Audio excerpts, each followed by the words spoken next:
All right, we'll be back from the break, and many thanks for sticking around to Good Morning Uganda. And here we are for our newsreel this morning. This is your morning Kickstarter, if I'm to put it in this way. And I'm here with Olive Monica Najuma, where we are going to dive into waste management and environmental protection.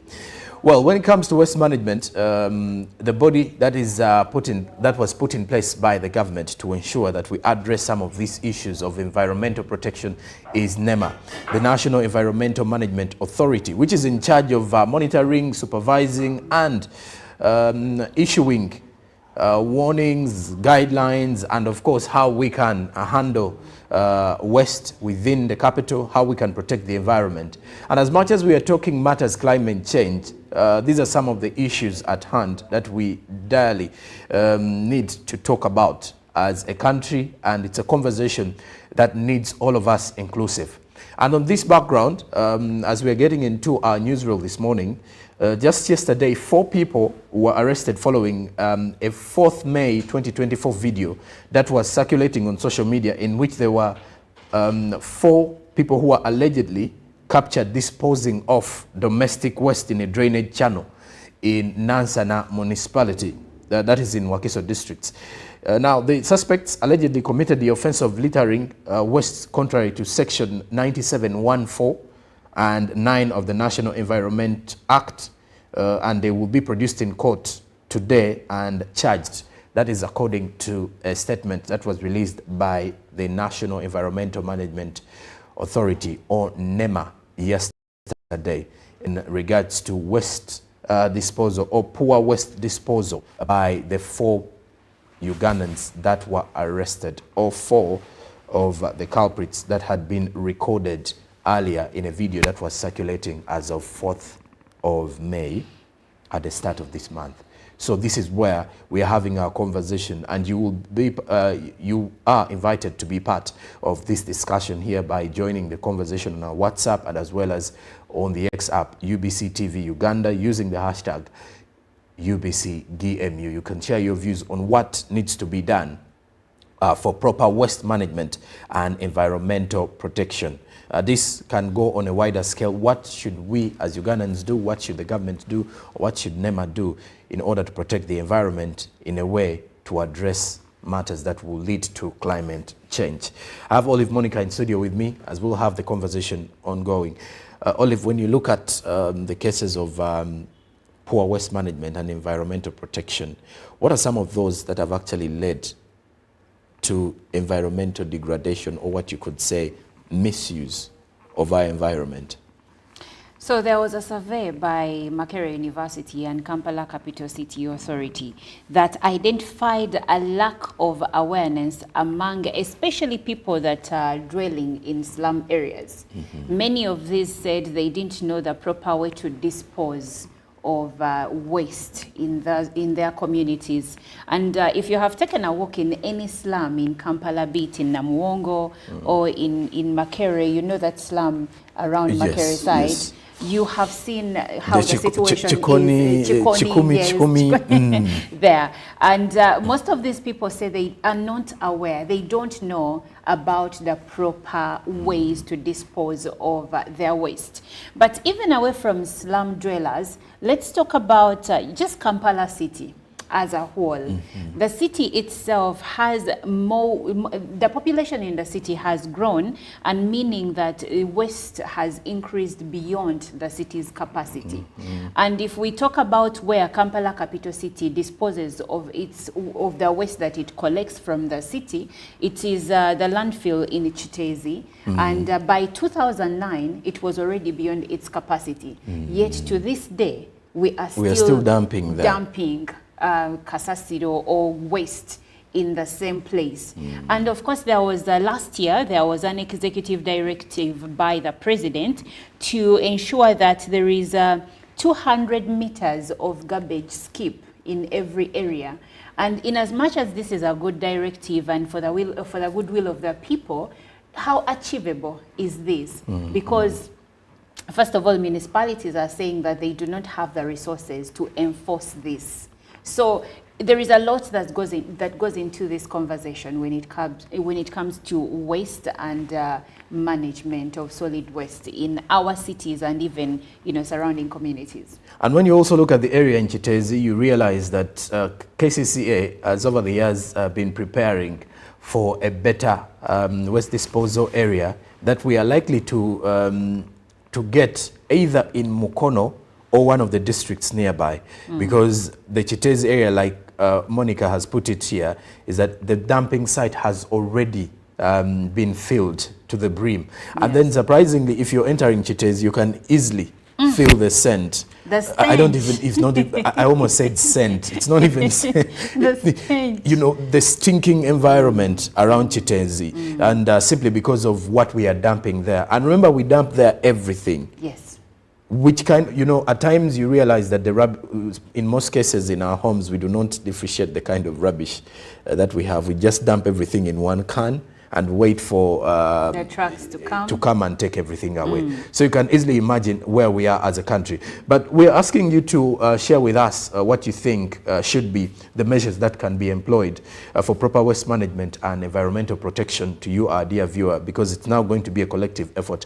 Now, Monica, looking at this video that was trending on social media just a few days back, where individuals were captured throwing rubbish into what you could call, these drainage tunnels that are supposed to be taking water, or that are not even supposed to be carrying rubbish. In such a situation, do you think it is a problem to do with us, the Ugandans now, failing to understand that, well, this is just a drainage system, we are not supposed to be throwing in rubbish? Or is it a deliberate move to just throw, is it personal kind of health issues that we lack, or personal discipline when it comes to waste management and disposal? It is actually personal discipline. We lack the discipline we lack discipline when it comes to waste management and disposal. I'll give you an example. You've been in a car, in a taxi. Yes. Someone buys maize. They eat maize off of a cob, and what do they do after? They open the window and throw it out the window, right? Yes. Plastic bottles are being thrown into our streets by people that have maybe taken mineral water or soda, and then they just dump. Even where someone sees there is a rubbish can, like a few meters from where they're standing, may actually just dump the bottle as long as they're done using it. So it goes back to attitude. We as Ugandans, what kind of attitude do we have towards waste management?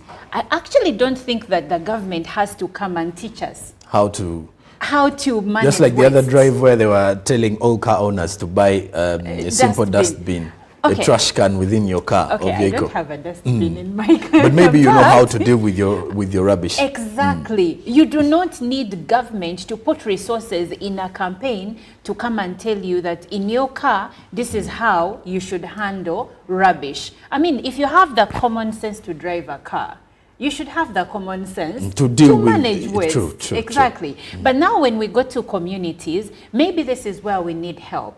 KCCA cannot collect all the rubbish. So normally what it does, it gives contracts to private companies to collect waste. But the challenge is that they do not have the equipment or resources to separate the waste, like you said, to segregate the waste and make sure that this cannot be mixed with this.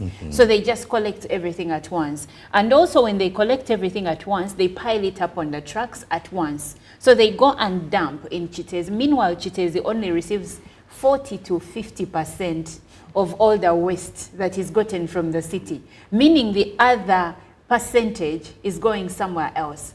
So there is a problem there. But going back to how even the waste is collected, it means since it is not segregated, when it goes to the landfill, there has to be a secondary segregation now.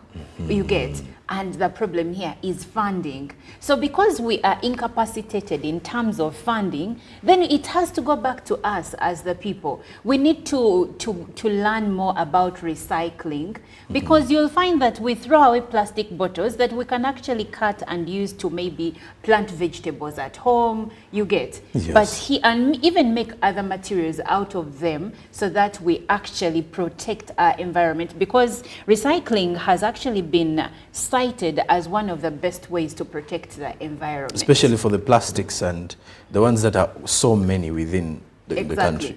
But also the government has to be put on a spot in a way. You remember when they banned Kavera use? During all those efforts that they've been putting in place. And all these efforts were geared towards protecting the environment. But a few years later, we don't know what happened. Supermarkets are still giving out Kaveras. You go to markets, to shops, we are still using Kaveras. But the thing is this: after you've gotten these Kaveras, after you've used them, you've carried your produce, your goods home, what are you doing with them after? Where are you throwing them? What are you putting in them? You get.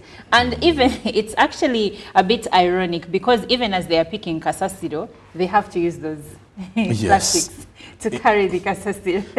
It's the funny part, because I wanted to also ask, when you look at some of the human activities that are leading to, you know, the situation we are in today, we've been talking about waste, you know, management, but the bit of environmental, you know, degradation, or what I could say, environmental misuse as a country. When you look at some of those, you know, human activities, what are some of those that have been so dominant over the years that we've failed to control as Ugandans? The human activities. We will still go, first of all, we can go back to small things like how we dump, how we manage the waste that we collect. For instance, when you use a soda bottle, a plastic bottle of soda, how are you managing it after? Yes. Okay, and then when this, when you collect trash in your home, how are you? Because some people are not paying the waste, the companies that pick waste from our homes. Yes. So if you are not paying those companies to take your trash, where are you putting your trash? Your trash. So it will take us back to what humans are doing. They are dumping in drainage systems. And you know, when you put trash in a drainage system, when it rains, it's going to lead to floods, because the water doesn't have a passageway. And what do you have on your hands later on? You're going to have water that has no pathway, and now it's going to spread into roads, and now we are going to have a flood. But going away from that, the elephant in the room, settlement in swamp areas.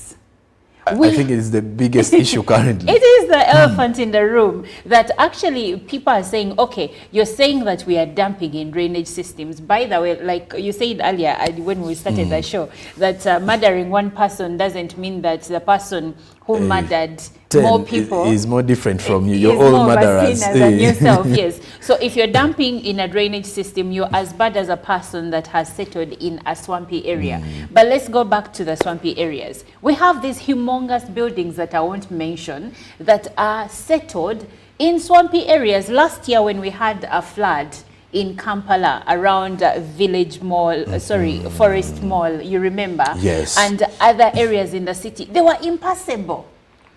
And why? When we called KCCA here on our show to ask them what is going on, they said, well, we try to stop these people from settling in swampy areas, but we don't know how they beat the system, and they get the licenses and they settle in the swampy areas. Of course, putting more questions on our urban planning as a country, really. Exactly. And recently we had the rationalization of government agencies, and the National Planning Authority.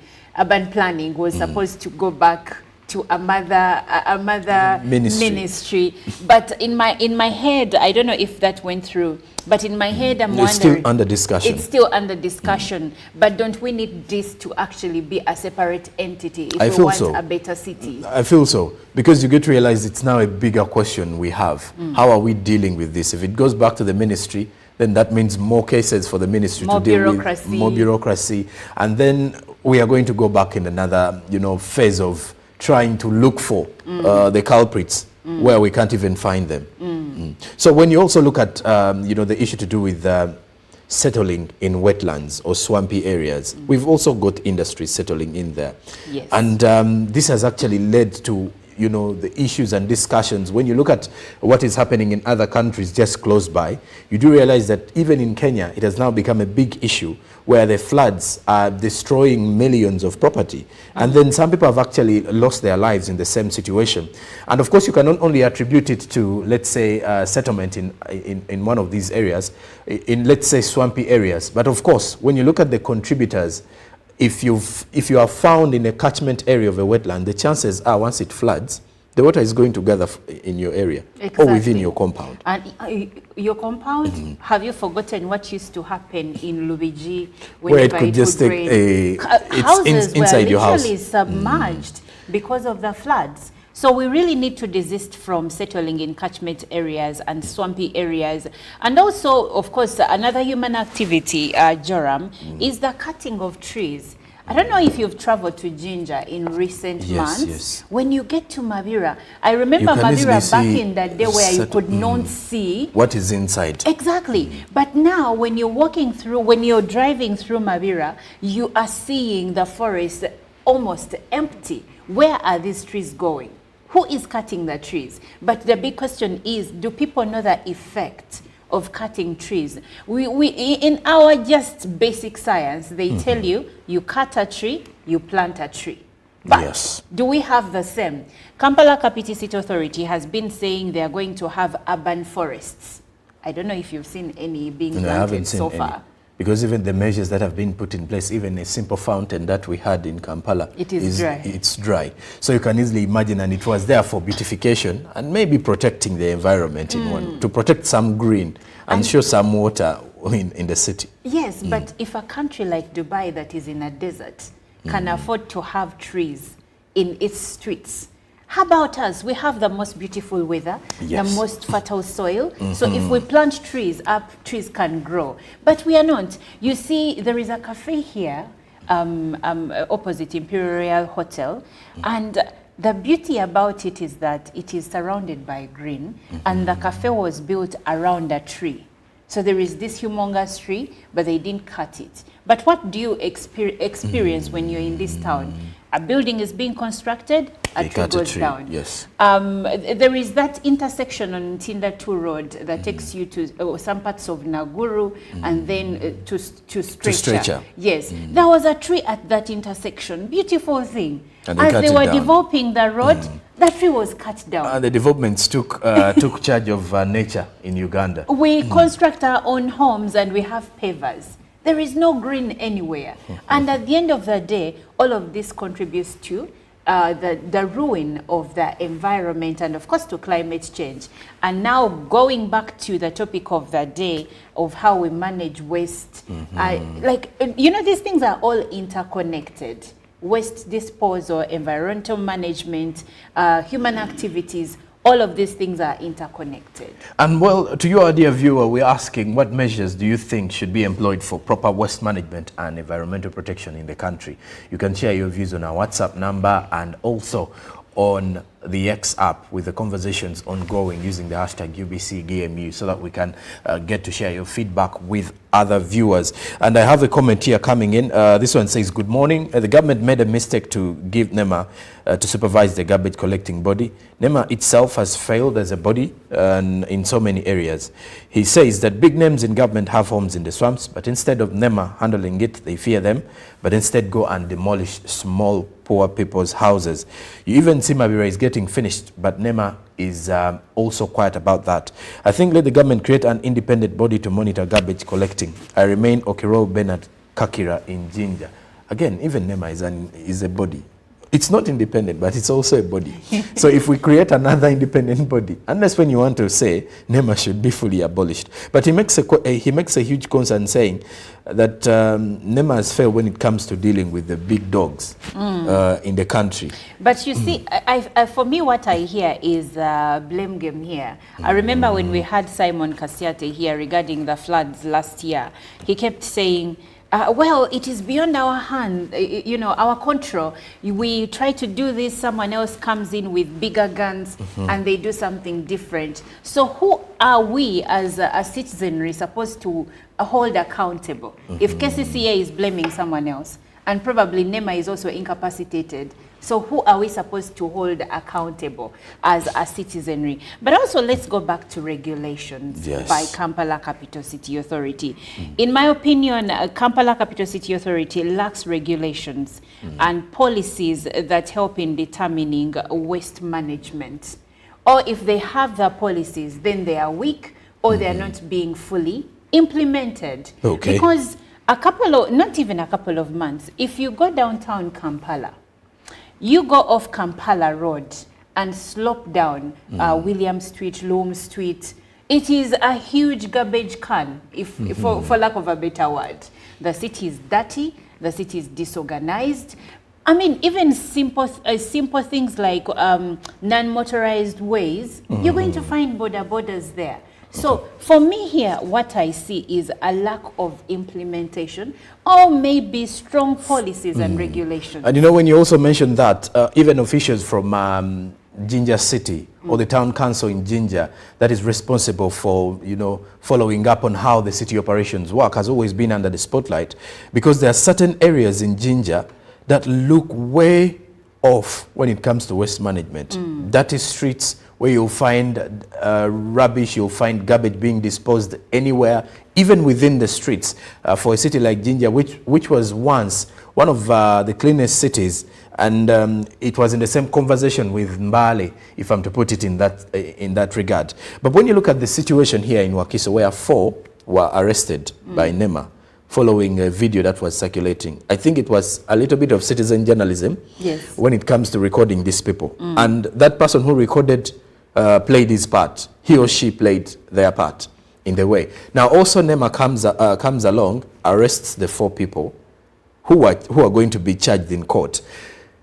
Now the conversation is, why does the NEMA also use the same force when it comes to the other industries we are seeing that are investing or settled in swampy areas? That is the conversation on social media. Yeah.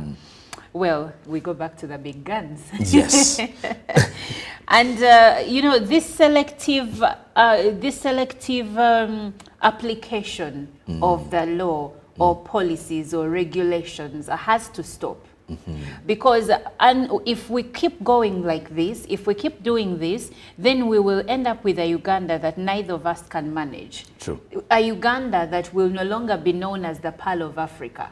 Because let me tell you something, when a problem is starting, it doesn't start by blotting out. It starts by simple things, signs and symptoms, before it becomes a full-fledged disease, right? Yes. So if we say that some animals are more equal than others, we are creating a problem on our hands as far as the environment is concerned. And guess what, Jerome? Mother Nature, you can never win. There will always be a time when Mother Nature is going to win. So are we putting in place certain activities or mechanisms that can help us not to be fighting against Mother Nature? Because at the end of the day, it's us that are going to lose. When there is a flood, when a river bursts its banks, there is nothing you can do about it. And we can also remember the time of COVID-19 when Lake Victoria's water levels were rising. Exactly. And they are actually rising even up to now. They are rising, and they had last risen years ago in the 60s. So you can see nature is now coming back in full force, and that means we are all going to be accountable for all of this. But when it comes to what measures we can employ, Monica, what do you think should be put in place now, moving forward? Because it does seem like it's a very big issue. If we are to talk about climate change, even when we are seeking for climate finances from the world countries, we as Uganda But we also have to start from the simple things we can do. Thank you. To begin with, there has to be social responsibility or accountability. If I use a plastic bottle, polythene bag, how am I disposing of it? We have to interest ourselves into recycling. In some homesteads, truly, we recycle, let's say, polythene bags. You'll find that if you used it to buy produce, now you're going to use it to collect rubbish. Yes. Something like that. Others are using some plastics to make things like straws, yes, to name the few. But we need to do more. And also we need to also be alive to the fact that when we put waste in drainage systems, we are setting ourselves back. Government doesn't have money to be doing the same thing over and over again. If they come and make for you a road and put a proper drainage system, they may not come back in a few years to work on that road again. So it is up to you to ensure that you safeguard the community at your level. Okay, because when these, guess what, because someone may be wondering, why is she talking about roads, yet she's talking about waste management. Here is the thing: when the water has no pathway, it goes into the roads. And you know what, that tarmac at some point is going to be eroded. And we've seen this a couple of times. Exactly. By the way. Why do you think we have potholes? It is partly because of that. The water, who here has never learned about soil erosion? And it starts, digging months and months, and it becomes a huge pothole. Exactly. Now, away from that, going back to Kampala Capital City Authority, there needs to be regulations regarding segregation of waste, and also putting a certain price ceiling for people that are being, a basic price for people that segregate this waste. Because what people are experiencing right now is that the segregators are not getting enough for their job done, and maybe the waste that is being segregated for recycling, they're not being paid enough for it. So it discourages them from doing it. I mean, waste is dirty business. It's messy business. So you need to pay people their worth. But also the other thing that I think should be done, the other measure that should be done, is also managing the prices for collecting waste. You'll find that at my household, I'm paying 30,000 for waste collection, and another homestead is paying 15,000, and another homestead is paying 20,000. All of us, to a degree, I think we are being exploited. There has to be... Others are actually paying 2,000. You see? In some areas. Thank you. So there has to be a fair price, because not every homestead can afford 15,000 of garbage collection. I mean, you have all these bills. You have water, electricity, food. And some of these rubbish people come in every week. Yes, but normally you pay per month. But sometimes it's also not easy to pay for that rubbish at the end of the month. Yes, especially when it varies. At times you may have less and you feel like maybe you can bargain or something. But and they have set a uniform fixed price, yes. But also maybe the other, and this one takes in the government, people in planning, it is the settlement in catchment areas. You may look at it as investment. Maybe a mall is going to create spaces of work for Ugandans. But in the grand scheme of things, when Mother Nature does what Mother Nature does best, who is losing here? Even the investor is losing. We could decide to have these malls in places that do not have to affect our environment. And well, that is a conversation that truly continues to go on. But I hope that we can all pick from the same, because if you are blaming NEMA for failing to deal with some of these issues, then it goes back to you. How do you manage your waste back home? Do you just litter everything after you're done using it, or you have a trash can somewhere and you'll definitely put others into recycle? But the beauty about waste management lately is the fact that we have so many recycling plants within the country, whereby different individuals lately within every locality, or what you could call an estate, or anywhere in the neighborhood, you realize there are boys who normally pass through to collect the plastics and take them back for recycling, which clearly shows that there are people who are making money out of the recycling, and it's a good move towards waste management and environmental protection. But then also, how we prepare or how we plan for the city is something that is very crucial. But beyond that, to all of us who settle or who seek for settlement areas, in wetlands or swampy areas, it also goes back to us when it comes to environmental protection, because at the end of it all, when nature starts to react, even the government won't be able to deal with some circumstances or any other outcome that will be caused by our own human activities or our own activities. But the conversation does continue online, and you can share your views and opinions still on WhatsApp and also on X app, on the X app, that is UBC TV Uganda. Now, coming up is Allen Namisango with the Tourism Express. Later on will be business and the traffic updates. Stick around to Good Morning Uganda. Good morning.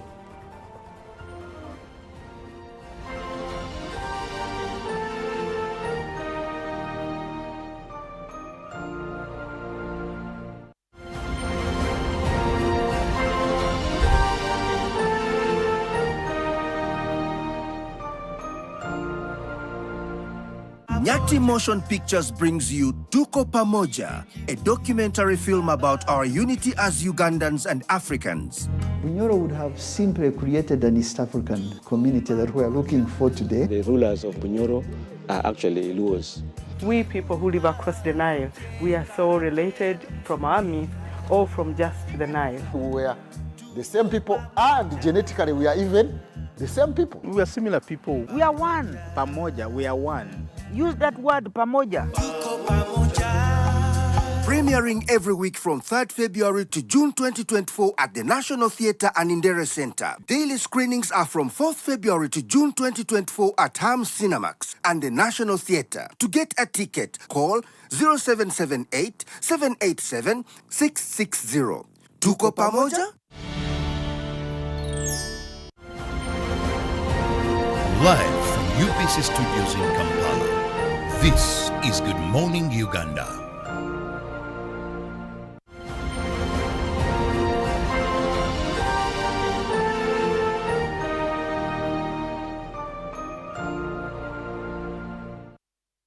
Welcome back to the GMU Tourism Express. We are still in Wake and having that experiential tourism, like getting so close to the wildlife, getting so close to the different species that call Uwek a beautiful haven. And we are meeting the rhinos today. Did you know that you can only spot rhinos here at Uwek and then Zua Rhino Sanctuary? Those are the only two places in the country where you can spot the rhinos. One thing that has just amazed me right now is that rhinos can actually weigh from 1.8 tons. I mean tons to 2.5 tons. Imagine, I think I weigh about 47 kilograms, but a rhino weighs up to 1.8 tons. That is amazing. So here we are, and we are getting close to the rhinos with Aine. He's still taking us around, and he's going to tell us more things interesting about the rhinos. My name is Aine Magara Anwell, and I'm a zookeeper here at Uganda Wildlife Conservation Education Center. And today we are going to talk about the rhinos, their care, their management, their general husbandry, how do we take care of them. And these ones here are referred to as 1,000 white rhinos. And rhinos are the second largest animals after the elephants. So we have two species of rhinos. We have the black rhinos and the white rhinos. And the white rhinos are subdivided into two: the northern white rhinos and the 1,000 white rhinos. The ones we have over here are the 1,000 white rhinos. And rhinos in Uganda are regarded as extinct in the wild. Extinct in the wild, I mean you cannot see them anywhere in their natural environment other than at the zoo or in a sanctuary. Uganda had a population of over 3,000 rhinos. We had what we call the northern white rhinos in Ajai, Pianupe National Park. We had rhinos so many. But by 1980, we had zero. They were all poached. And what do people poach them for? This horn you see over here. What is it? Is it like ivory? It's like ivory, but it is keratin. Keratin is a protein you find in your nails and hair. So it literally doesn't cure anything, but people kill this whole huge animal only to get this horn. Yes, only this horn, which is basically for traditional medicine, but scientifically doesn't cure anything. Aine, first question. Yes. Because you know that most of the species that you have here, you attained them from somewhere. Where did you get the rhinos from? These ones were specifically from a sanctuary in Kenya. It was the same batch that went to Ziwa Rhino Sanctuary. They came in 2000. So how old is this? They have been here for the last 24 years. This is the female. The female was 1 year, and the male was 18 months by the time it came. So she's 25, he's 26. When you talk about the age of these rhinos, I'm definitely expecting that they should have young ones right now. What is really stopping them? Why aren't you breeding these rhinos here? One of the major theories is that competition is required, or what we call the sex ratios. It may be male and female, but we need more than one male so that the female can be receptive. So we probably need another male, but I mean, these are not cows, these are rhinos. You cannot wake up and get another rhino just like that. But also, one of the major mandates to why these rhinos came here was conservation education. How do we tell the story to the public to conserve these unique dying species? And we are achieving that. The reason why Ziwa was set up was for breeding, and they are also achieving in the breeding part. So, but we would be excited to see baby rhinos. What do you feed, apart from this dry grass, what else do you feed them on? Rhinos are grazers. They feed on grass, basically short grass. That's why probably you see tall grass in their enclosure. They feed on short grass. We feed them on hay, which is dry grass. We also do what we call cut and carry. We have a farm, we cut grass on a daily basis fresh, and we give them. But also we give them what we call horse pellets, or they are more in a pellet form. But also we give them mineral brocks for vitamins, yes, and other trace elements. What are some of the challenges? Okay, maybe when you talk about maybe the rate at which they fall sick, how do you treat them? The veterinary part of these rhinos, how do you treat them? How do you take care of them when they fall sick? These rhinos have quite a very good immunity. I have not seen them get serious ill to put them down, but they get some injuries. They usually fight with each other, so some of the wounds are aggressive wounds. So we usually have oxytetravet, which is an antibiotic for wounds, maybe some discharges from the eyes, and you get eye drops for them. Yeah. How do you apply, like, now the eye drops? But he's very close. I can get very close to her. She doesn't fight back? No. You see?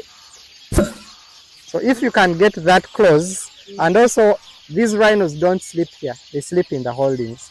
So there is like a walkway where they pass, which is small, so you can, in case of any intervention, you can apply the wound spray, the eye drops, whichever veterinary intervention you want to carry out. I've seen you mixing some of the grazers together, species that graze together. Why are there other species in these specific paddocks for rhinos? Probably as a result of probably space and the feeding requirements. But if we had probably much bigger land, we'd mix them with some of the grazers. But they don't have any issues with other grazers? No. For us, they have their space, they are okay. Everyone will remain in their space.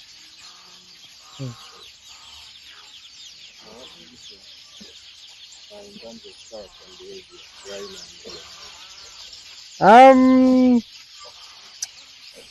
behavior, Behavior-wise, one, rhinos are purely grazers. They feed on grass. So that in terms of feeding. Elephants are both grazers and browsers. They can feed on leaves. They can at the same time feed on grass. Tip I give to the visitors and the clients that are coming to see these animals have feelings as well. So when you try to disturb or harass them, they feel very angry. When you find lions sleeping, please, they like sleeping, let them sleep. Don't throw stones and empty bottles at them. Just respect them, look at them, appreciate them without you harassing them.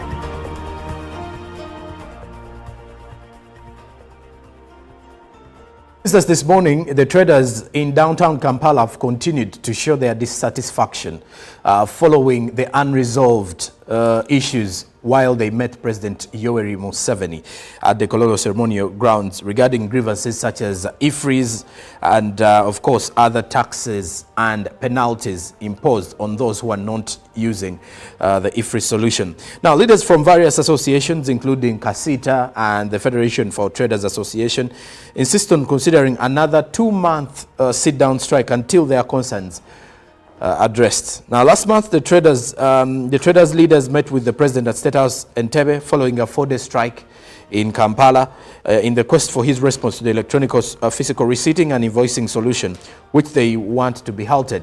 Now, away from that, President Museveni further pushed a meeting to the 7th of May that was held at the Kololo ceremonial grounds just 2 days back. And the president met over 10,000 traders and their leaders at the ceremonial grounds in Kololo following an agreement to meet them. Now, the meeting came as an attempt to restore harmony among the business community regarding the IFRIs and, of course, other taxes, among other penalties by URA. And, of course, having met the president, the traders' leadership, however, have come out and showed discontentment, citing none of their issues were addressed, or none of their issues are being addressed. And then also, however, he says that a way forward is to be communicated, according to this, the spokesperson of the Kampala City Traders Association, that is Issa Sechito, who says that moving forward, they are going to communicate to the leaders and other traders on what should be done, whether they will go in for another strike. But then also remember, there is an alternative of meeting the president again in the month of June, as the president further invited the traders for another sit down to have a dialogue and discuss on the way forward for the traders. And of course, that was a meeting that the president did communicate to be held on the 20th of June. And it was an open meeting where the president asked those who wish to come to attend and have dialogue with him on the same matters. Now, away from that, we head to the Rwenzori region, because cooperators in Rwenzori and Bunyoro regions under the Uganda Cooperatives Alliance have resolved to establish the National Cooperatives Bank to address the challenges of access of affordable financing faced by cooperators and the general public. The chairperson of cooperators in Rwenzori and Bunyoro regions, that is Wamara Swizwini, say they resolved that the National Cooperatives Bank be established with immediate effect, and cooperators should contribute the required minimum capital and other funding to operationalize this bank that they feel will be a kickstarter for the growth of all those under cooperatives and for the low-income earners within the region. Now, the cooperators in Rwenzori and Bunyoro regions under the Uganda Cooperatives recommend that Parliament engages the government to establish policy and regulatory framework for the functionality of a cooperative bank or a national cooperative bank and provision of seed capital to finance the bank, among others. Now, also, amongst the cooperators from Budibujo United Traders Sacco revealed that cooperators have been facing issues when it comes to getting loans from commercial banks because of the high interest rates. And it will be of huge advantage if there is a national cooperative bank, which they believe will at least have less interest, and it will be empowering them to grow and establish more of their development as cooperators. Now, when you also look at some of the other issues, because according to Asimu Ivan, the General Secretary, Uganda Cooperatives Alliance, the bank which will help contractors, rather cooperators, to pool affordable financing, market together and develop themselves, says that when you look at the Myoga and the parish development model, these are some of the programs that were adopted by the government and were built on the foundation of cooperatives, creating jobs for some Ugandans.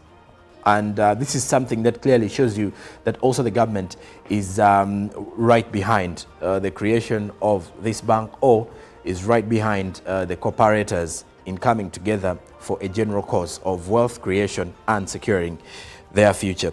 Now, also the cooperators have also further been advised to identify their allies in development and also avoid mixing politics in cooperatives, as well as avoiding middlemen, and follow the law if they are to succeed in their quest for securing the future.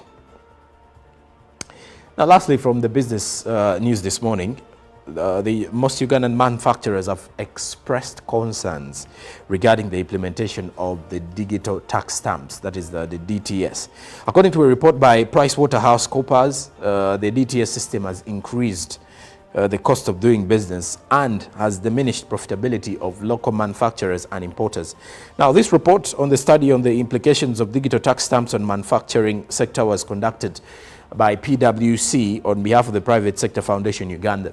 Now, the business community, Uganda Revenue Authority and various stakeholders converged in Kampala to take stock of the implementation of the digital tax stamp, now in its 5th year. Now, the digital tax stamps are markings applied to goods or their packaging and contain security features and also codes to prevent counterfeiting of goods and enable them to be tracked and traced with ease by the Uganda Revenue Authority, and then also other stakeholders like the Uganda National Bureau of Standards that check the standard of a product on the market. Now, despite the implementation and enforcement of the digital tax stamps, there are gaps that manufacturers would want the URA and UNBS to address. Although the digital tax stamp system has for years been welcomed by the licensed or legitimate manufacturers, there is also a growing concern of increased cost of doing business.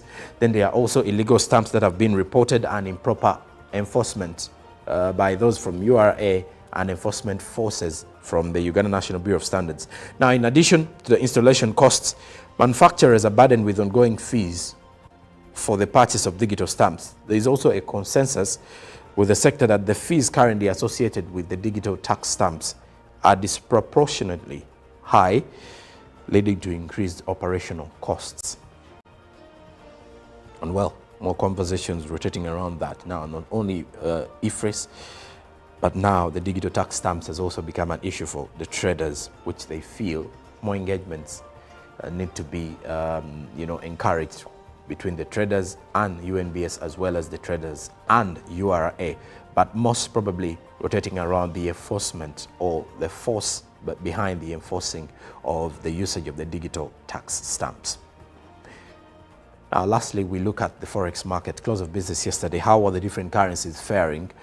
Because by opening time, the figures courtesy of the Bank of Uganda, the US dollar was buying at 3,774.50 shillings, while selling at 3,784.50 shillings. Closing time saw the US dollar buy at 3,778.88 shillings, while selling at 3,788.88 shillings. And the Great Britain pound was buying at 4,718.30 shillings, while selling at 4,730.79 shillings. And then the euro was buying at 4,059.65 shillings, while selling at 4,070.39 shillings. And then the Kenyan shilling was buying at 28.30 shillings, while selling at 28.38 shillings. The Tanzanian shilling was buying at 1.45 shillings while selling at 1.45 shillings, as the South African rand was buying at 203.95 shillings while selling at 204.49 shillings. So that's how you will find how different currencies are faring on the exchange. Coming up now is the traffic updates with Olive Monica Najuma. This is Good Morning Uganda.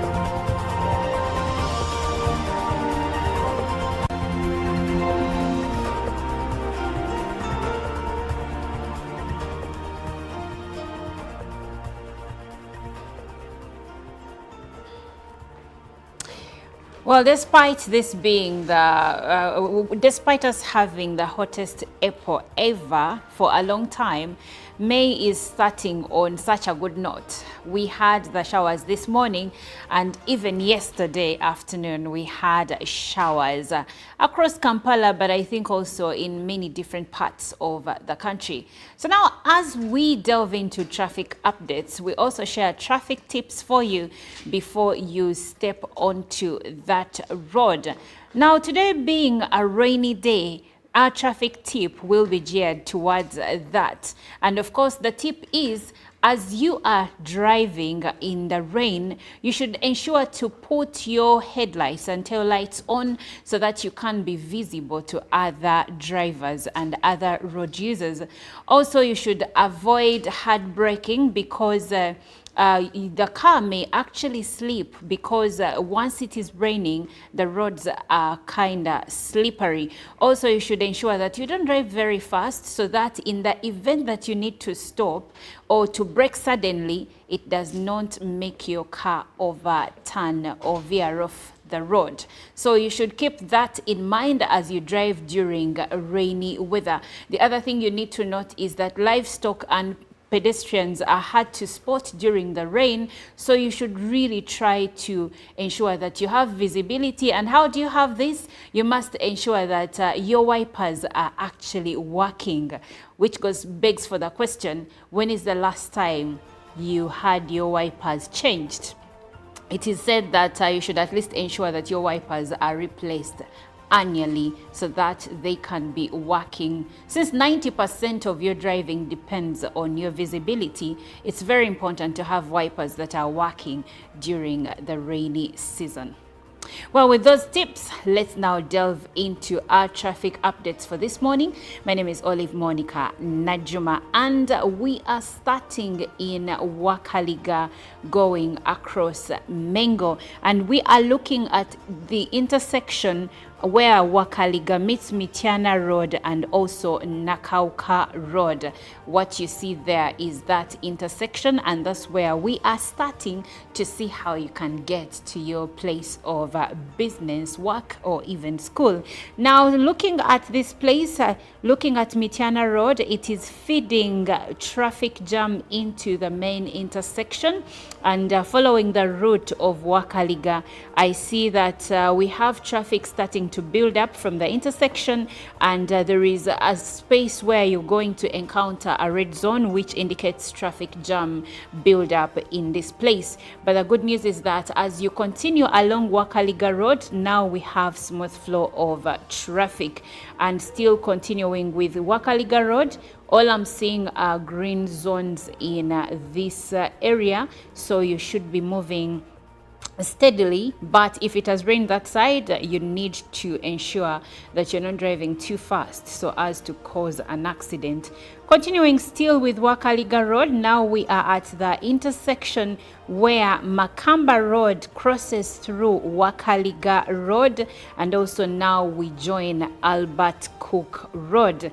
Now as we continue ahead with Albert Cook Road and the section where Kalema Road joins Albert Cook, we have a bit of yellow zones which are indicative of traffic that is starting to build, but not for a big stretch. Now going back to Albert Cook, now we are starting to experience traffic jam in this section, albeit some areas the traffic is light, but in others it's a bit intense. Now where Sentema Road connects to Albert Cook, I want us to first take a closer look at Sentema Road and see how that looks like this morning. And what I see is that for the most part there is light traffic jam on that route, Sentema Road. And going back to where Sentema Road and Balintuma Road connect, I see that there is smooth flow of traffic along Balintuma Road. The same applies to Kasalina Road, though as Kasalina Road joins Albert Cook Road, you're going to encounter a bit of light traffic jam. Now Chisingiri Road also comes through, coming down from the side of the roundabout at Rubaga Road, and I see that it is also feeding some light traffic jam into the main Albert Cook Road. But the beauty is that once you are on Albert Cook Road, there is smooth flow of traffic here. Now Chadondo Road and Willis Road are joining Albert Cook Road, and there is some bit of light traffic jam around here. But as you continue with Albert Cook Road, there is smooth flow of traffic up until Albert Cook Road now connects to Hoima Road and Namirembe Road, which intersection is called Bakuli. Now around here you're going to encounter a bit of a delay, especially for you coming from Albert Cook Road going to the side of Namirembe Road. For those coming through from Hoima Road, I see that there is a slight traffic jam over here, but I think it's because of the traffic lights in this area. Continuing with Hoima Road, I see that for the most part this area has smooth flow of traffic.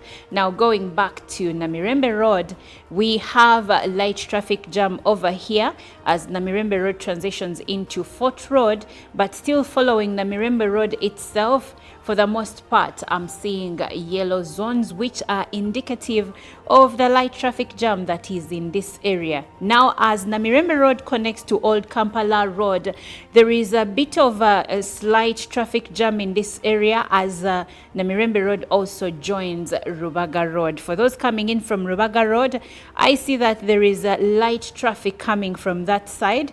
And of course, along Musaja Alumbwa Road, as it transitions into Rubaga Road, there is a bit of traffic jam as evidenced by that red stretch that you are seeing on your screen. So continuing ahead, I see as Namirembe Road now continues again, now we start to experience a red zone, which indicates intense traffic jam in this area.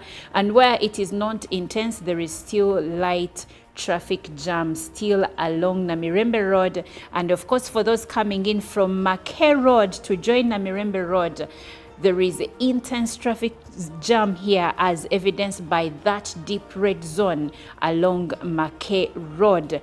And the situation doesn't get any better when you join Namirembe Road, because here we still have intense traffic jam going on as Kafumbe Mkasa Road also feeds a bit of traffic jam into Namirembe Road. Now, for the most part, after Mackay Road connects to Namirembe Road, I don't see any green zone, neither do I see an orange zone, which means that the traffic jam situation in this area is actually truly intense.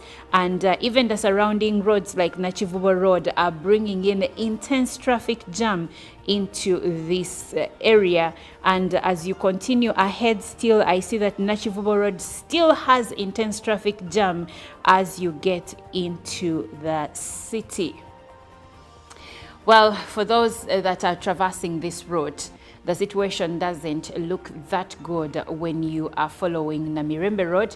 So if there is an alternate route that you can use, maybe through Wandegea and get through Bombo Road, maybe you could use that. But if you're going to follow Namirembe Road, then you should know that you're going to lose a bit of time over there. So if you have an appointment coming up, maybe this is the right time for you to start leaving home so that you do not reach late or miss it.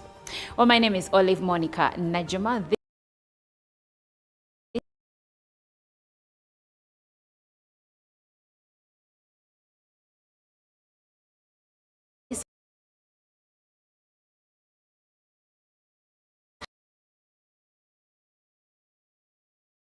Has been the traffic update for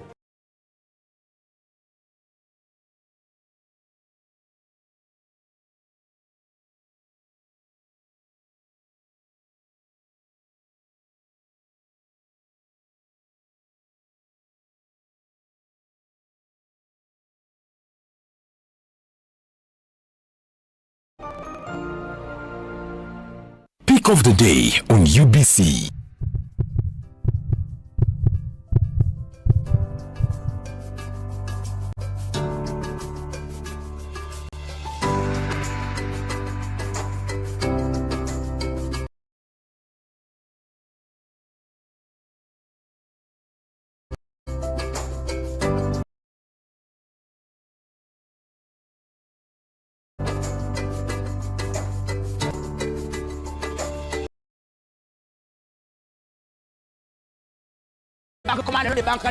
Why hassle for a loan when you've got MTN Momo? We're sorting it. Use the Momo app or dial *165*5# for all quick loans. Choose from the different loan options from our partners and get one that works for you. Together, we're unstoppable.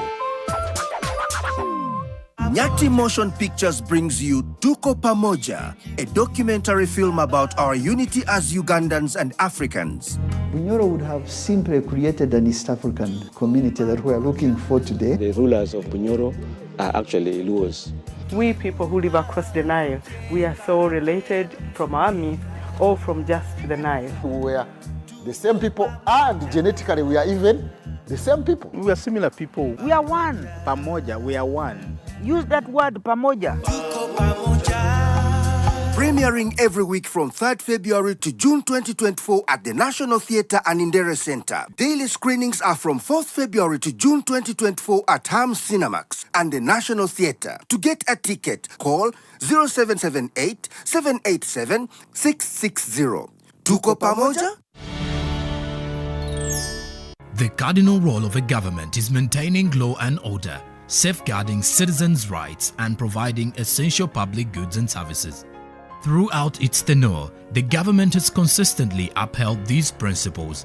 This foundation creates an environment conducive to delivering crucial social services to citizens through diverse approaches such as taxation, strategic budgeting, and effective policy implementation.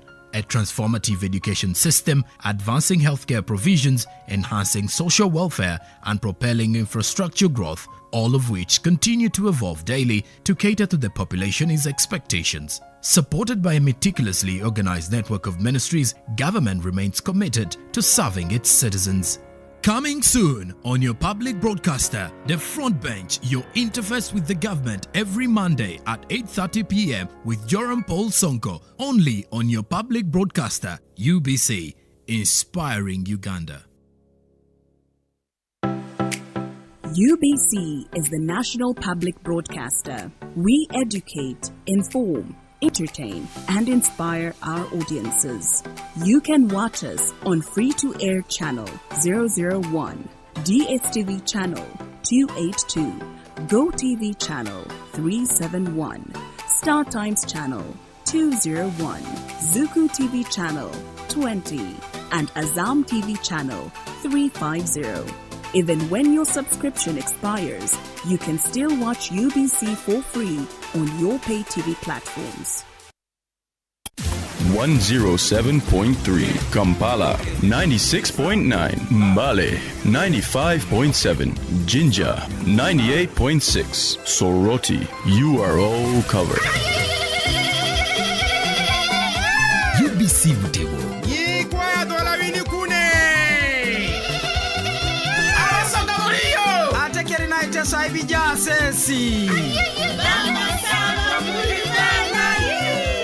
UBC Butego.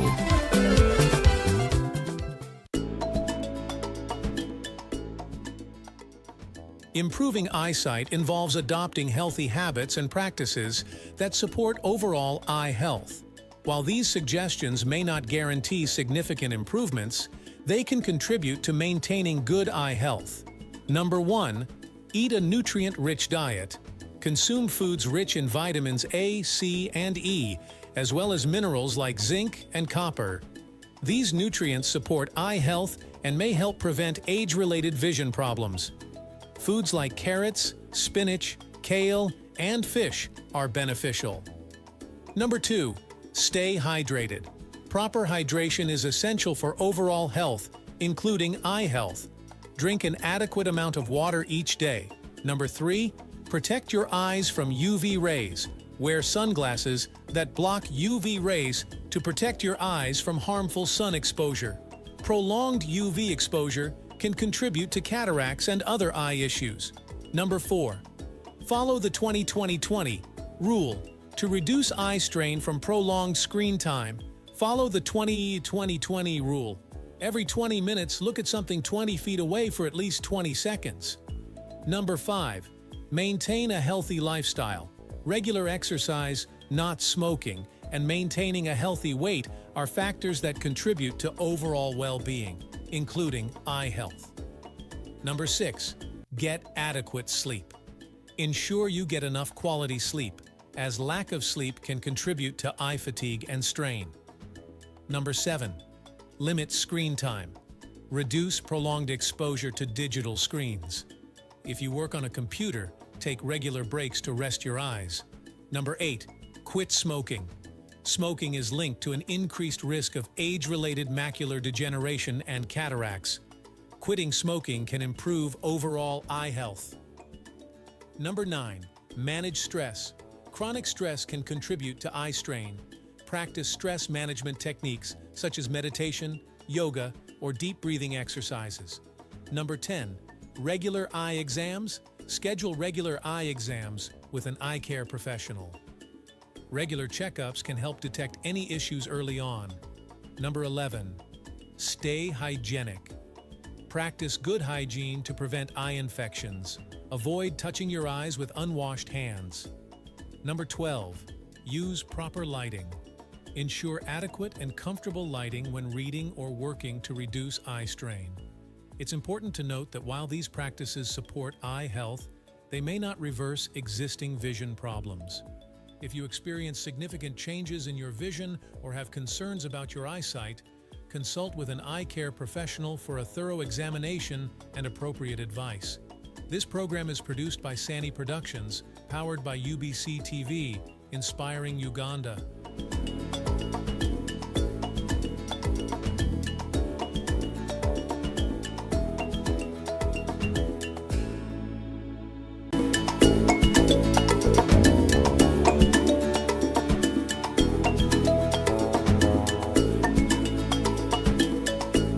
Welcome back to The Uplift, where we explore natural solutions for a healthier and happier life. Today we're delving into natural remedies that can help you improve the quality of your sleep.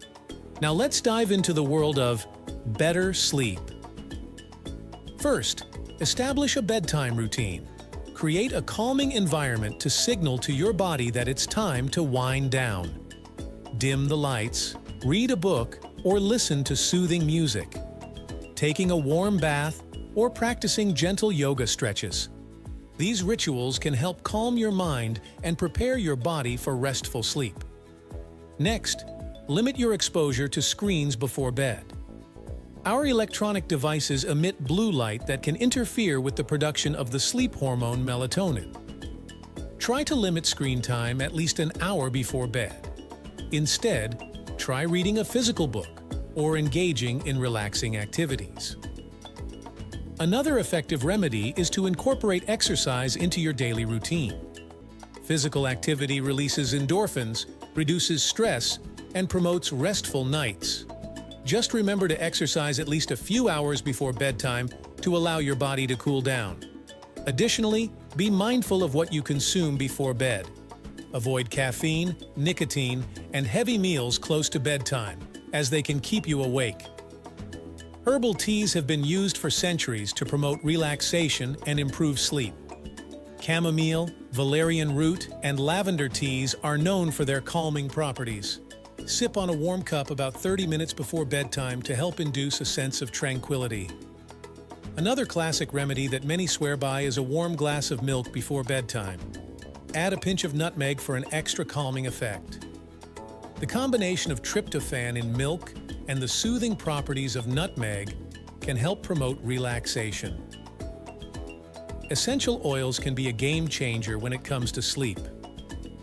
Lavender, chamomile, and bergamot are known for their calming effects. Consider using a diffuser in your bedroom or applying a few drops to your pillow or wrists before bedtime for a soothing aroma that can promote better sleep. Creating a comfortable sleep environment is also crucial. Invest in a good quality mattress, pillows, and bedding. Keep the room cool, dark, and quiet. Consider blackout curtains or earplugs if necessary. Lastly, manage stress with relaxation techniques. Practicing mindfulness meditation can help quiet a busy mind. Spend a few minutes before bed focusing on your breath, engaging in a body scan, or using guided meditation apps. Clear your mind and let go of any tension to invite peaceful slumber. And there you have it, some natural remedies to help you achieve better sleep quality. Remember, finding what works best for you might take some trial and error. Thanks for watching. This program is produced by Sani Productions, powered by UBC TV, inspiring Uganda.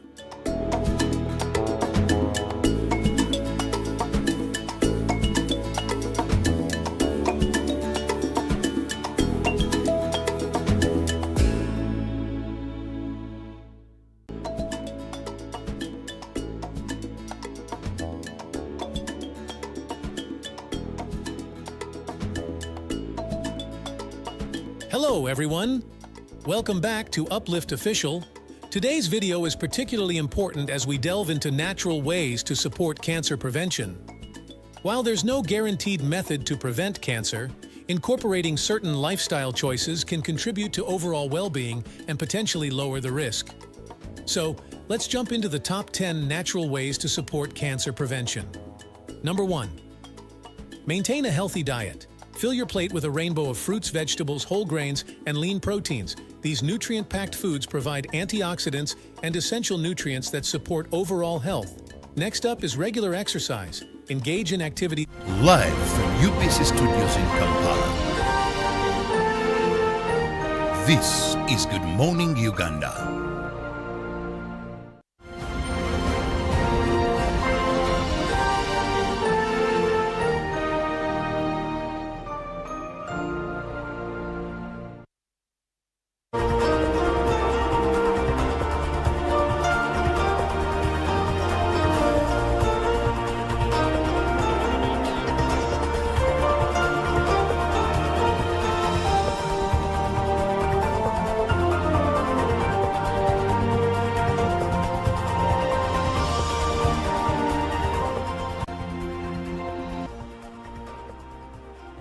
All right, we'll be back from the break, and here we are for our Good Morning Uganda agenda. And this time round, we are heading into the census talk. 10 years down the road since we last had a population census in Uganda. The last of its kind was in 2014. And of course, the census that started way back when we were still under British rule has been further pushed into our post-independence era. For matters to do with accountability, you get to realize that it's quite important for the government to conduct the census. And also, if you're not participating in the census, you should be reminded that the law does support the Uganda Bureau of Statistics to arrest and imprison you for 6 months if found guilty of non-participating and failure to take part of the Census 2024. Tonight will be Census Night. Today is the 9th of May 2024, and Census starts or kicks off tomorrow on the 10th of May till the 19th of May. A huge week ahead for Uganda and for the people of Uganda to be counted along the way. And also, as we are moving into Census, Dr. Chris Mukiza, the Executive Director of Uganda Bureau of Statistics, emphasized that the UBOS Act of 1998 outlines penalties for providing false information as well. So many have also been urged to provide accurate information to the national census enumerators. So as we are pushing for census, also reliable and accurate information is something that we need to put out there. Now, as we discuss the census, our concern this morning is rotating around how you, the local Ugandan or the Mwananchi, or we Ugandans can take part of the census, or of what impact does this have, or what does this mean for Uganda as we are heading into the census night this evening. I have Milton Kambura, who joins us this morning as we are going to have these discussions and how impactful it will be for the next decade for Uganda. Very good morning, Milton. Thank you for joining us today. Oh, good morning, my brother. Good How morning. are you? Quite okay. Our viewers, thank you for this opportunity. Going into census means your citizenship being claimed. So if you are not counted, it means you are not a Ugandan, and we will not plan for you. You don't exist. You are simply a dead walking person on the land of Uganda. Okay. So I must say, Ugandans, we've got to own this vision, really, to be counted. It's biblical, and God wants us to be counted. He did it in the Israelite land. When Jesus was born, you realize people were being counted. There is no country on the earth that does not count its citizens. And the projections 40 years across the road, 37, since Museveni took power, he said, this is a fundamental change. It's not just change of gods, but really socio-economic transformation. And so we want also to know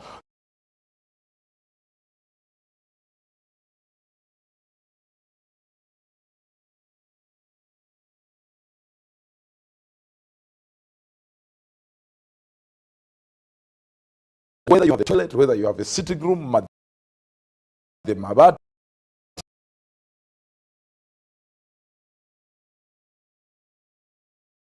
or you are still in a grass thatch. But what is the level of education? We want to make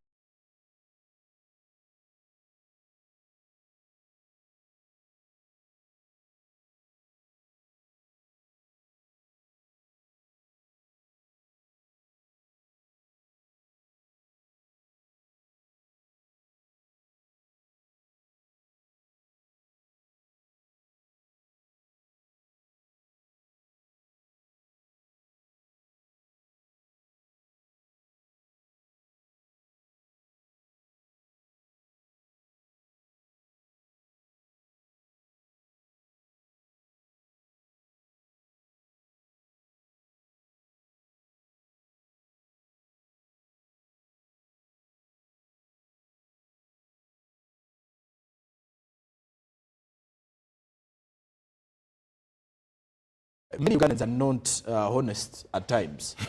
And if we are to seek for accountability during census, we expect accurate information, because at least many are scared that giving government a lot of information about themselves will be a threat to their privacy. Let's get into that conversation now.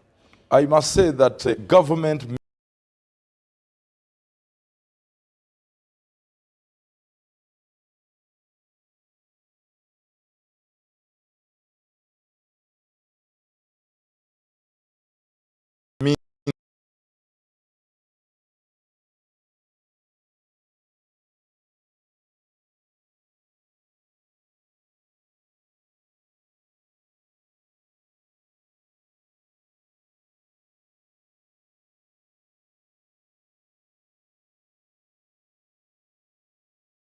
saw the vision of the president saying education for all. So if they say education for all, for you hiding the children you produced somewhere across the community, it means they are not going to plan for those kids. And so do not complain that there are no schools, there are no books, there are no teachers, there are no medical facilities. Do not complain that there is no medicine. They did not count you. So counting is for our own sake. It is not political. And I really blame our political party leaders. There was an idea I shared with them some time back. We need to have a joint political party leaders press conference where President Museveni, together with his colleagues in the political arena, Kizza Besigye, Bobby Wine, aka, that is Kyagulanyi Ssentamu, and Norbert Mao, is part of government now, but he's still the president, I think, for DP. And the rest, all of them, and the religious leaders are doing their work well with the Interreligious Council of Uganda. But where are the political party leaders? Who's going to vote you? So this is the time for you to claim that you're a citizen of Uganda and that you're a leader, and that then when 2026 comes, when you claim your votes to have been stolen, you have facts. You have been an active leader rallying Ugandans to be voted. So you are right, my brother. And this is the time for us to love research. Research. This is part of research, a questionnaire. Please answer them accurately. Because when they say, how many lands do you have? How many properties do you have? You have to share the right information. Because when you have 10 plots of land and you only declare 2, now you are the people who are going to start complaining that poverty is too much. You see, the moment you hide your economic transformation at household level, then the research will show that people of Uganda are still poor. And so globally, the whole world will think we are still depending on what? On Buyambi. Kumbe for us, we are even in middle income economy. Okay. So this is the time, give the right. How much salary do you have? They are not simply telling you that when you tell us the truth, you are going to lose your money. No, that's not fair. Giving the true information about your salary does not mean you're going to lose your salary.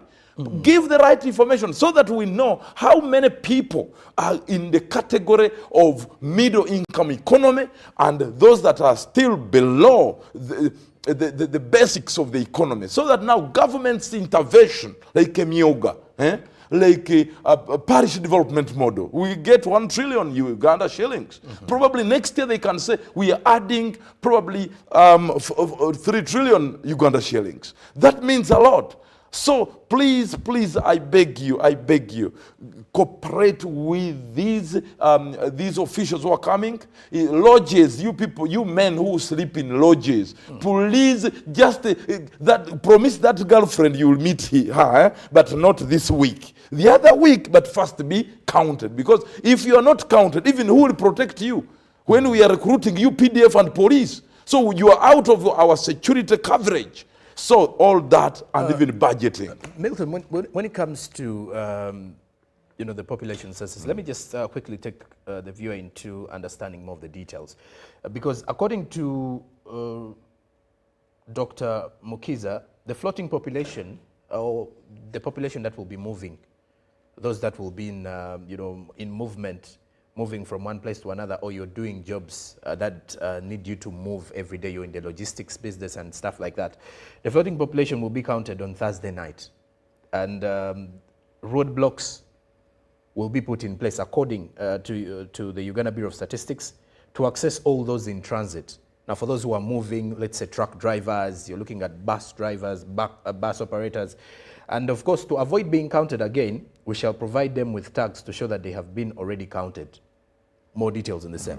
Now, Milton, what do you think makes many Ugandans question the census? Of course, we've seen over the years Ugandans questioning government initiatives and programs, even though they are for a good cause. Now, when you look at census, there are those who feel that they don't want to take part of the entire census, and that is why a statement was released that one who is not going to participate in census will be imprisoned for the next 6 months. But to you, what do you think is forcing Ugandans, not all Ugandans, but some Ugandans, to shun away from the census or to threaten the government that they won't take part?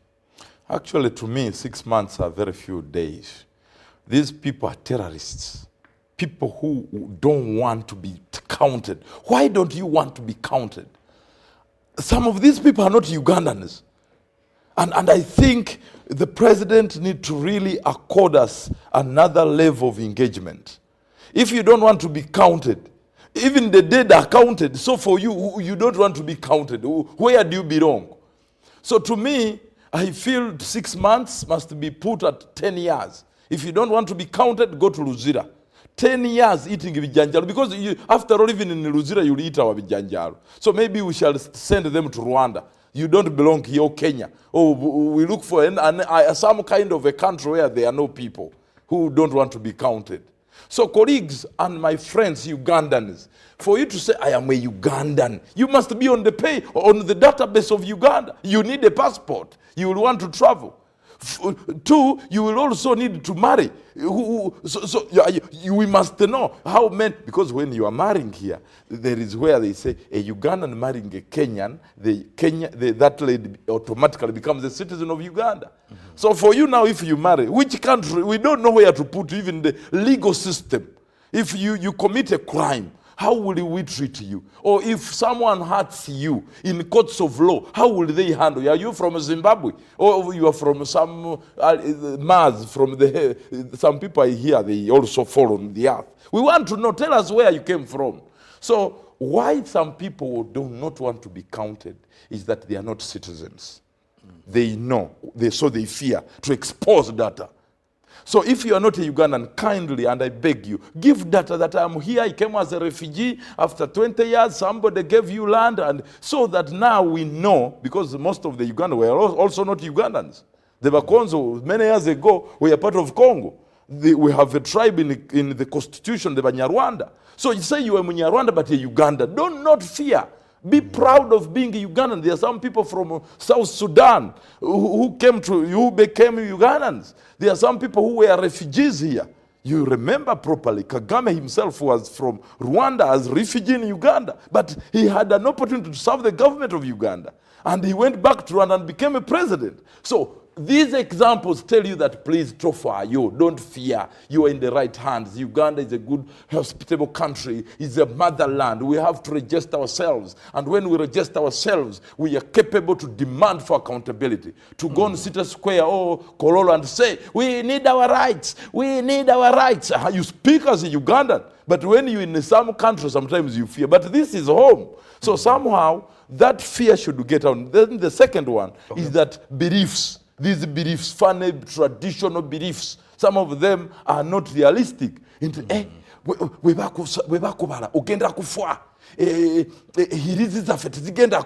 know these witch doctors, some of them actually tell people. Yes, and religious leaders, some of them. Also talk about, influential people in society today.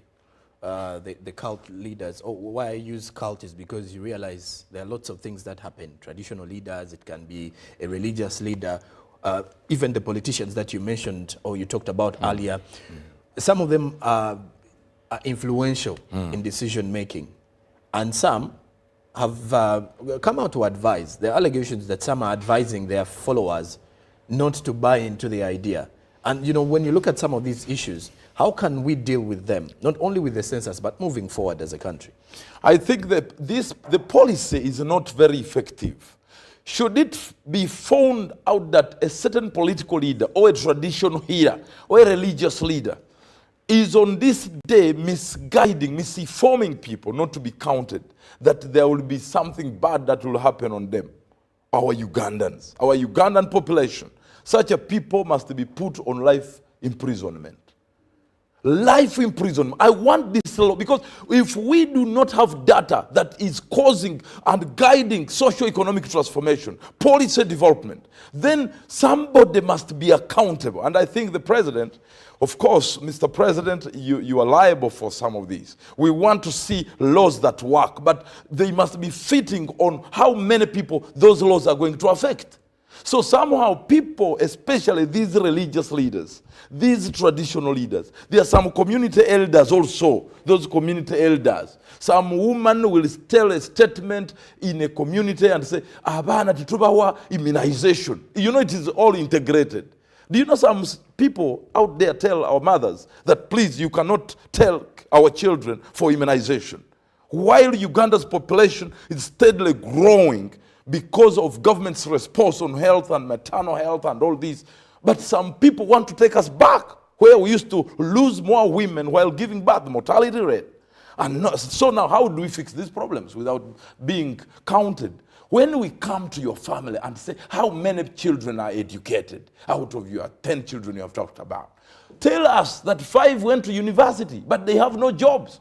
So that now government can pick that information and now be able to know how many Ugandans are educated, how many Ugandans are educated but don't have jobs, how many are studied science, how many are studied arts, so that government's intervention before 2026, when political party leaders and their parties are kind of crafting manifestos, they are actually building those manifestos based on the research, based on the census we have made. How many people depend on imports?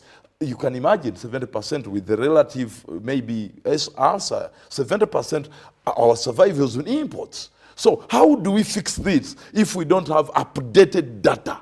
So updated data means these people are going to come to your home and see bubu, build Uganda. Bubu means what? Build Uganda, buy Uganda, build Uganda. So when allow them in your sitting room, when they come to your sitting room, they will be able to identify chino wachigula wa totia, chino na chiba, oba wachiba, boyogere ndo wachiba. Na iba jakumanya ndo wachibe China. Let's look at Milton, let's look at 10 years down the road now. This year's census is going to be a digital one. And when you look at how far we've come as a country, what is your take on that? Because back in the time, it was the manual process. You're seeing enumerators moving with a bag, papers, a pen, and one would wonder during that time, was the information really stored? And do we have it still in record? And, with the digital evolution coming along, Uganda is also going to hold a digital census. What does that mean for us? And, of course, moving forward, should all these government agencies and entities start digitalizing, the information? Do you know what that means? I have to clap my hands and sing and say, transformations being achieved. Okay. That means even the elections, maybe we could go digital so that you just, vote on your phone and you don't have the inconvenience of standing for the whole day, So if we can go radically into this method of counting our people digitally, oh my God, it means even education we are going to study, using technology so that we spend time creating, innovations, but also we are studying, refueling our education and career. That means, colleagues, we are moving somewhere, and we thank the president and his government, because some years back when we had the census, 2014, it was mukono. Now mukono can no longer work. So my fellow Ugandans, that is part of the transformation. That then when they come and see the problems that you are facing in your communities, another level of transformation is going to be achieved in the next 10 years. So this is what I'm saying. Please, please, please. If they say, so that now that kind of evidence made help government reduce on the cost of smartphones. Why should smartphones be expensive in Uganda? High tax. So Bobango in a smartphone, jibalage, so that they also know that, okay, among the 50 million Ugandans, 30 millions are connected on smartphones. That means Electoral Commission is picking that information and say, hey, I think we have enough number of voters that are connected on the internet, that they have smartphone. Probably maybe 2026, they will say, we need the 500 billions for free internet to all Ugandans who are going to vote. So these are changes. These are changes that are coming, and they are good for us. So do not hide away. So lastly on this digital transformation is that other countries are leaving us, Ugandans. The world is rapidly being transformed. So where is your position? Where are you? Are you part of that transformation, or you are lagging in your bedroom in the Katonda Jesus until he comes? No, do not wait. From today onwards, make sure that these people find your home very well organized, clean, Organize it. And then also, but also lastly on this, not only organize it in terms of cleanliness, but what about the clean cook stove? What about those the three-stone method of cooking, where our women use oxygen. But not everyone is using that type of cooking. By tomorrow, you must have a clean cook stove so that we capture data that Ugandans, the last 20 years, we are now migrating from the 600-year traditional cooking method to a more cleaner, healthier, and sufficient cooking method that actually reserves trees. Right. Those are some of the changes that we want in our families. And to your dear viewer, you also get to realize that the same questionnaire will be used in hospitals, barracks, and prisons, and any other institutional setting for enumeration purposes. So that means for the sick, you can still stay in hospital because the enumerators will be coming in. Now, also, Dr. Chris Mukiza further revealed that compensation for the census has also been determined because enumerators will be paid 50,000 Ugandan shillings per day. Supervisors will be paid 60,000 Ugandan shillings per day. That is from the 10th to the 19th, of course. And then the town clerks, who will also be heading the entire process in regards to the flow, will be earning 65,000 shillings per day. So that is in terms of payments and allowances that will be given to those that will be carrying out with the exercise. But of course, he further explained that we shall use the de facto census approach, which simply means that people are enumerated where they are found, regardless of where they normally reside. So that means if you are found seated with your friends, you shall there will be no need for you to be carried to go back to your home. Let's say if you're staying in Mukono, so that you're taken back to Mukono, you can give information where you are. Now that is the beauty about the census today, that you can easily be counted from where you are. But the most important bit is giving the information, the relevant information. But the problem it has is that that's why we're organizing the family festival in Kololo. And I'm happy that the president was able to write to us and say, bring all the 40,000 people, celebrate the family. And so I thank you, Mr. President, for having endorsed our concept with Interreligious Council and my organization, Global Peace Foundation. And so, but now I think this would be also a day for joining people, having people back to their families. Some of these young people don't want to go to their families. They committed crimes. You understand? Some people sold their land for their grandparents. They are here in Kampala. So we have to have a day as we celebrate this family day in Kololo on 29th, June. This says as colleagues, let us use it actually to reconnect to our families where we came from. And also clean the malalu. This is not just a government thing. They are going to use our money. When you say government is going to give those people that money, that's our money. So sentenzo bobo yagala bazikozese bulungi. Gende wakaba kubalengo oline kojja, oline jajja, oline mama ne tata ne muchalawo. It is like government is giving us a chance to reconnect even with the dead. Yes, with the dead, because that's African tradition. So, if they say, Bantu Bameka, 10 years ago, you were 20. Okay, abalaba fa malalo mugaraba. So, that is very credible. So, my colleagues, tibabasanga mubibanda, mulaba maniyu. Tibabasanga, nga muliye munywa walaji, ambukati sesa size. You are giving our children hard time. Emyala mingi nnyo muno mu kibuga. Kati batandika okubuka emyala jagundi, jawago. People must go back to their homes. So Ugandans, this is the time to go and reconcile also, because it's not just a census for government. It's our census to count our families also, to reconnect with our uncles, so that we also discuss family matters, family problems. Some girls don't want to go to school. Some boys are raping our mothers in the villages and grandparents.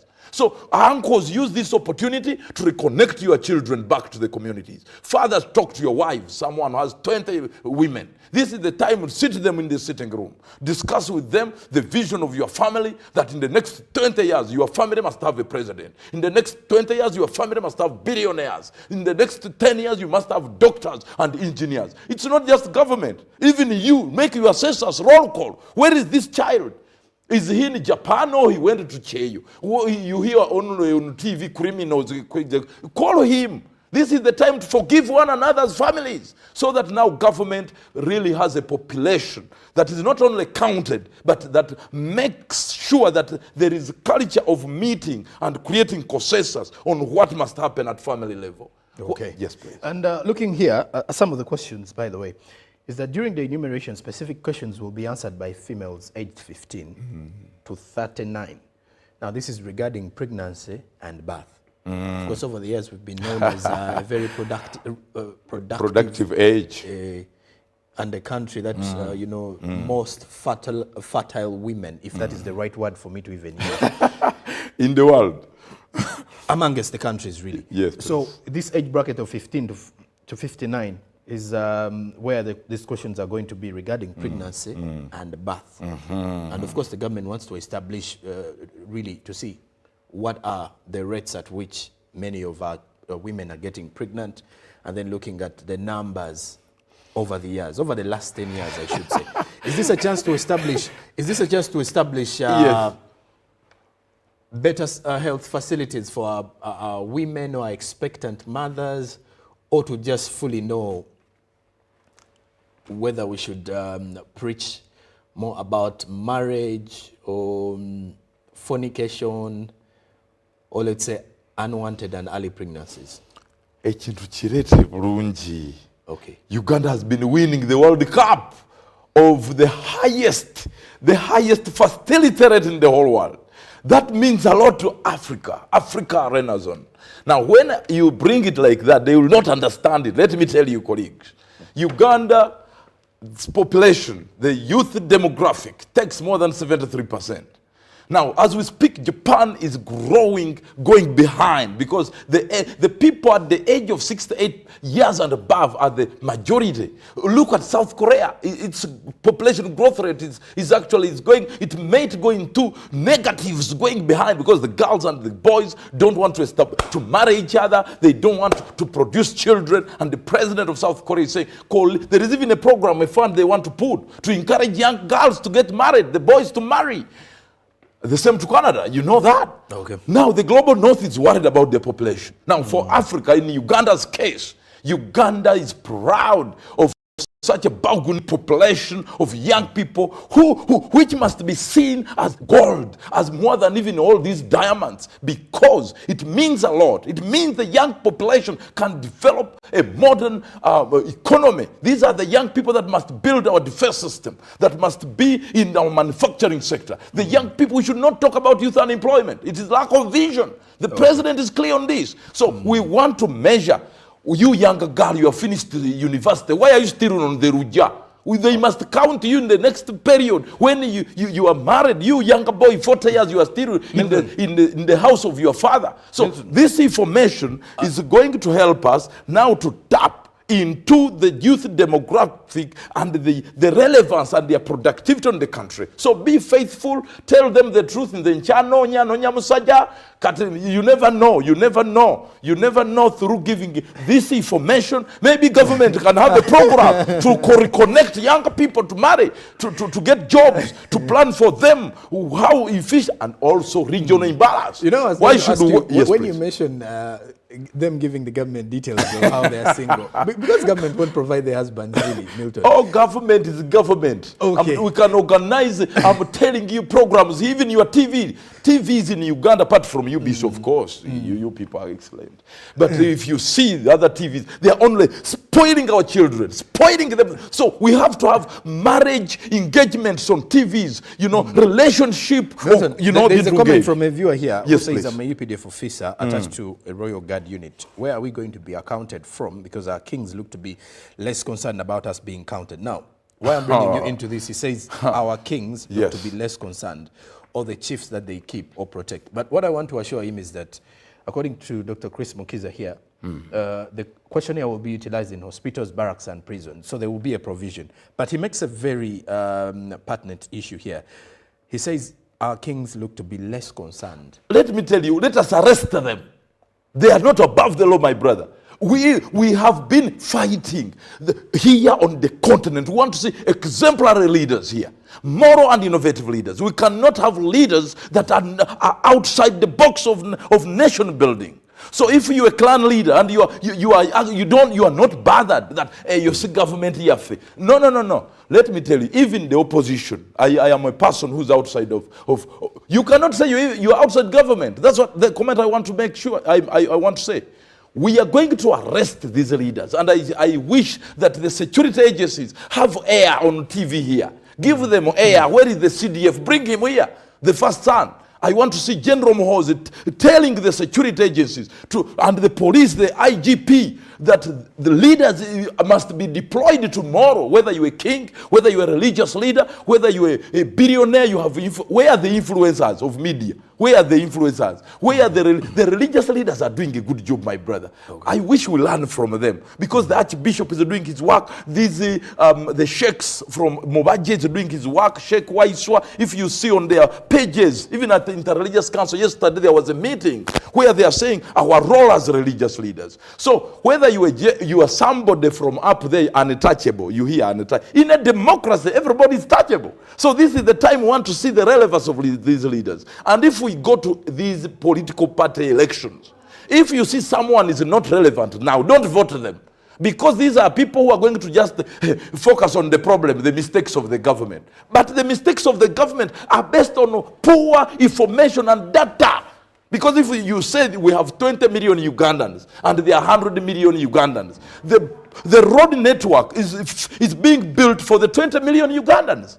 So you a political party leader, now you wait for 2026. They have not built roads. They have not built roads. But you did not want government to capture the rightful data for planning, but also investment. So that's where the bullet meets the rubber. Okay. Well, there is a growing concern about our population growth, and this has led to many questions. When you look at the fact that the youth make up the largest or the majority of our population, but the rate of unemployment is increasing. Yes. Now it's no longer youth unemployment. In my book, I have been clear. It's a lack of initiative, lack of the brain. People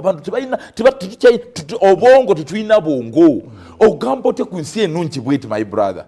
A country, Pearl of Africa, the most beautiful country in the world. God positioned us in the most beautiful place of his creation, his earth. How do you say we are unemployed? Look at our fertile soils. Look at our climate, favorable climate. Look at the lakes. It's the only country in the world that has the largest number, the biggest number of lakes and rivers. Look at our vegetation. Look at our tourism. But most importantly, the rich cultures and traditions. And you say you are unemployed. The problem is a lack of vision in all the leaders to rally people towards a common vision. That our people must dream big. Our people think it is small. Even a dog, actually, a dog can think bigger than some Ugandans. A dog, even small animals. Ugandans don't want to invent. They don't want to test. They don't want to try. We want to cry all the time. I was a street kid. I was on the street. But when I was in the street, I used to tell my colleagues, one day I'll be a powerful man and a transformative agent of change in the country. Where will you be counted from, Milton? I will be counted in Buyala. Okay. In Buyala with my family. All right. And I am telling you, Ugandans think big because we have a country no one else has. So let us walk proud, Ugandans. Let's love our Uganda. Let us be patriots of the country. That then when you are accounted, or you are counted, then you ask government to account for the tax you are paying. But first be counted. Right. When you are accounted, or you are counted, then you can ask for accountability. Where are the roads? You counted me? Where are the medicine in the hospital? Okay. My child is going to school, but the teachers are few. You counted us. You counted my children. You counted even the dead. You know there is a law that don't disrupt the dead. You understand? Because they must be counted too. But it's very important before you end. We want also to know how many people and families and which tribe and religion is destroying the environment. We want to know how many people people who have turned our swamps into homesteads and industries. So the Uganda Bureau of Statistics, please don't be bribed, don't fear, don't favor. We want to know which region gets more employed than the other region or embarrassed. Oh, okay. We want that organ of government to be non-partisan, and we want to see at the end of this work that report must be given to Parliament, given to political party leaders, given to religious leaders. Government will be popped to say, okay, Western Uganda takes more money. They are more employed. Oh my God. I think now the next Chisanja is now Chisanja of everybody. You see that? So I salute you, Mr. President.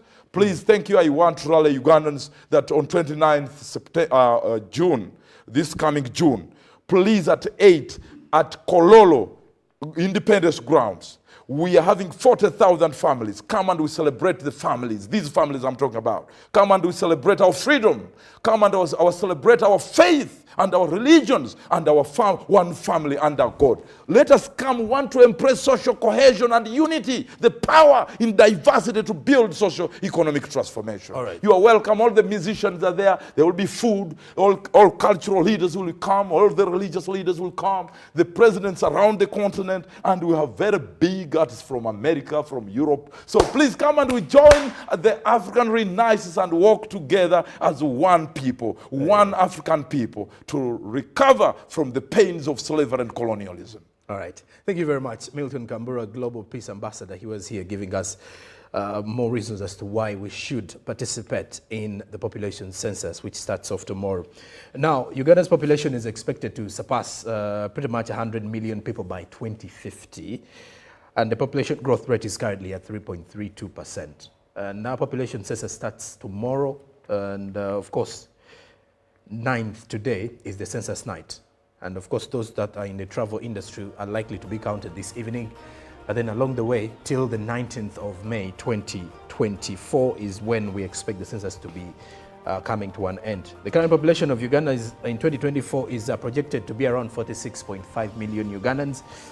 That is a 2.76% increase from last year. Coming up next is Ruben Pima with sports this morning, so stick around.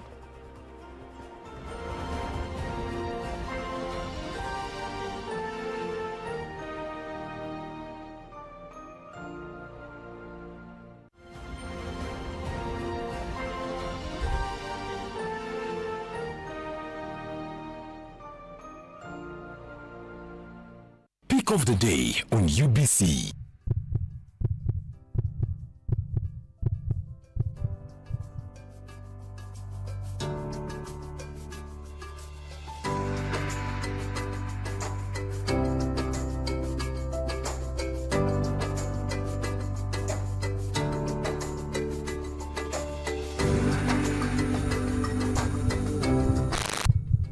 Was brought to you by Just take a polite loan of 200k to stock my shop.